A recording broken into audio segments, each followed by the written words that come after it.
not in his usual presidential attire. On this mobile phone video, the 83-year-old president appears disheveled. He's being detained by the country's special forces. Men meant to protect him now hold him in custody. One soldier asks him, "Have you been beaten or injured?" "No," he says.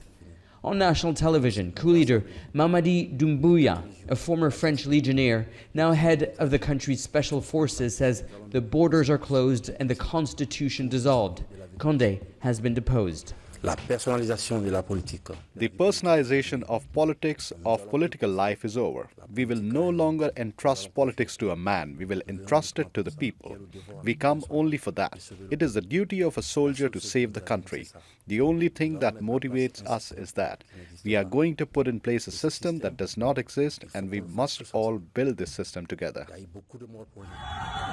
There were celebrations in some neighborhoods of the capital before an overnight nationwide curfew was put in place, with the military patrolling the streets. Coup leaders have removed regional governors and replaced them with military commanders. The military has asked civil servants to return to work on Monday, and all former ministers and government officials are expected to gather at 11 a.m. at the People's Palace. The coup leaders say any defiance will be treated as an act of rebellion.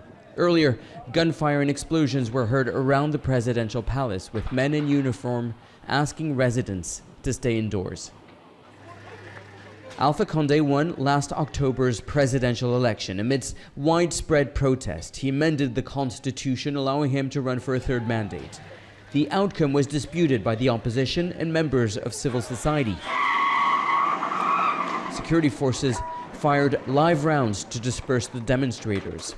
French President Macron accused Conde of grabbing power, with neighboring Senegal and Guinea-Bissau closing their borders, leaving the president increasingly isolated. Conde has been accused by critics of corruption and profiting from the mineral-rich country while leaving the citizens in poverty. Last week, Alpha Conde asked the parliament to raise the budget for the president while reducing budgets and wages of the civil servants and members of the security forces, stirring further discontent, especially among the ranks of the armed forces. Clearly, the security forces, they are divided, as this has been pointed out, but they are the one leading the game right now. And some people are wondering if there are some opposition leader in the background. It's too early to say that. The United Nations Secretary General has called for the immediate release of the president and condemned the takeover by security forces. The African Union and ECOWAS have also condemned the coup, with the West African bloc threatening sanctions if the elected government isn't reinstated. After 11 years in power and thwarting numerous coup attempts, Alpha Conde appears meek and humiliated, no longer in power, in a country in chaos faced with uncertainty.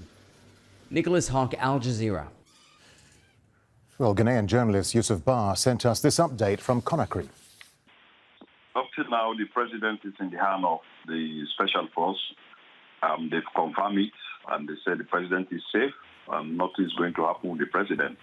And they've asked all Guineans to go to work tomorrow, and they've asked all government authorities to report tomorrow at the Parliament building. Anybody who refuses to go, they will take that person, they'll call that person a rebel, and this person will be arrested.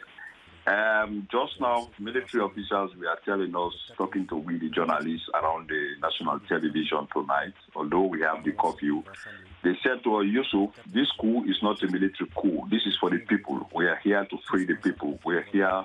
The people of Guinea have been suffering, so they're asking all Guineans to support them. He said it's like they are getting the support from the general public.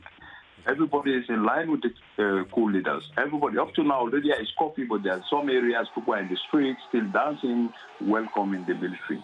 And there is no military patrol in the streets. Nobody's patrolling the streets. They've asked everybody to go to work tomorrow. So if people go to work tomorrow, definitely 100% the military have succeeded. Everybody's in support of them. There came a time when Guineans were asking for change. Most of the Guineans were asking for change. So this is exactly what is happening. Well, the UN Secretary General has tweeted about the coup in Guinea, saying, "I'm personally following the situation there very closely. I strongly condemn any takeover of the government by force of the gun and call for the immediate release of President Alpha Conde." Okwasi Osei is a professor of history and political science at Delaware University. He says citizens are backing Colonel Doumbouya. Don't forget, Colonel Doumbouya is a Conde man. He was placed in charge of the special forces and specially trained to protect Conde. So I think it's important to understand why perhaps the country seems to stand behind him, because he is considered a Conde person. And if he believes that this is what they need to do, then perhaps that's why they're following him. So all sources say that in spite of the AU, ECOWAS requests for them to go back to the barracks, it's not working. It's not being heard in Guinea, and the people are behind Colonel Doumbouya. We just have to look next door to Mali to find out what happened in Mali and Cote d'Ivoire, for example. We're talking about situations where sitting presidents force their way into unconstitutional third terms. And we know what happened in Mali. We still have the military in control. They're still discussing what to do next in Mali. I believe that is precisely what's going to happen in Guinea. It's, right now, there's no question that Colonel Doumbouya is in charge, and he's the de facto head. So sanctions or no sanctions, they would have to talk to him. And more importantly, they would have to take the measure of the country. And it is clear that it is a popular uprising, at least as of the moment.